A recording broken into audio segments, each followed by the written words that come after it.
आज पश्चिम बंगाल की मुख्यमंत्री ममता बनर्जी जिस प्रकार से पश्चिम बंगाल में अपना रिएक्शन दे रही हैं, राज्य चला रही हैं, इस तानाशाह की दूसरी कोई मिसाल अब इस देश में देखने को नहीं मिल सकती। और ये वही ममता बनर्जी हैं कि जब इनको लेफ्ट की सरकार में इनके ऊपर उनके गुंडों ने लाठी और डंडों से हमला किया था, ये बुरी तरह से जख्मी थी और करा रही थी। उस समय पर भारतीय जनता पार्टी के सहयोग से इनका इलाज भी हुआ और इन्होंने यह तय किया था कि ये इस गुंडागर्दी को समाप्त करेंगे और इस गुंडागर्दी का समर्थन कभी नहीं करेंगे। लेकिन आज यह उन्हीं गुंडों के पक्ष में पूरी तरह से उतरी हुई हैं और जो भी गुंडागर्दी पश्चिम बंगाल में चल रही है उसमें परोक्ष रूप से, प्रत्यक्ष रूप से और स्पष्ट रूप से ममता बनर्जी उनके साथ खड़ी होती है। आज चिकित्सकों का इतना बड़ा मामला होने के बाद भी पश्चिम बंगाल की मुख्यमंत्री न तो उनके ऊपर सांत्वना रूपी कोई शब्द कह पा रही हैं,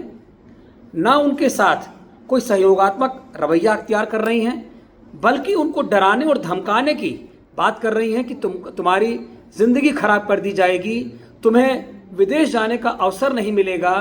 तुम्हारे सारे अधिकार छीन लिए जाएंगे, तुम्हारे विरुद्ध FIR करा करके तुम्हारा आगे का कैरियर बर्बाद किया जाएगा।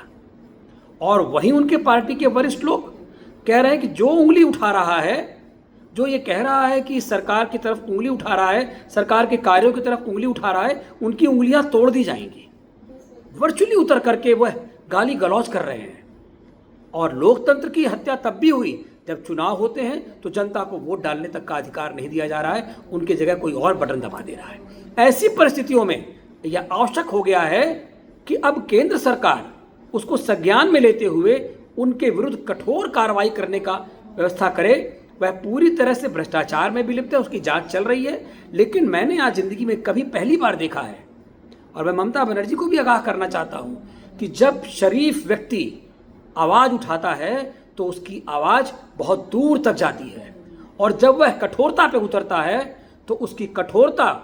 इतनी कठोर हो जाती है कि वज्र भी वज्र के समान वह कठोर हो जाता है। इसलिए आप कभी किसी शरीफ से ना उलझिए। आज सारे चिकित्सक आपके दहशत और आपके दबाव से अलग हट करके आपके विरुद्ध खड़े हैं और आपका कोई दबाव उनके काम में, उनको कहीं दबाव नहीं दे, किसी प्रकार के दबाव में वो नहीं आ रहे हैं, ना वो डर रहे हैं। वो आर पार की लड़ाई लड़ने के मूड में है। अब भी वक्त है, संभल जाइए, उनसे माफ़ी मांगिए, अपने कृत्य के लिए जनता से माफ़ी मांगिए और उन गुंडों को वो रास्ता दिखाइए जिस रास्ते के लिए आपकी सरकार बनी थी और लेफ्ट का 36 साल का राज्य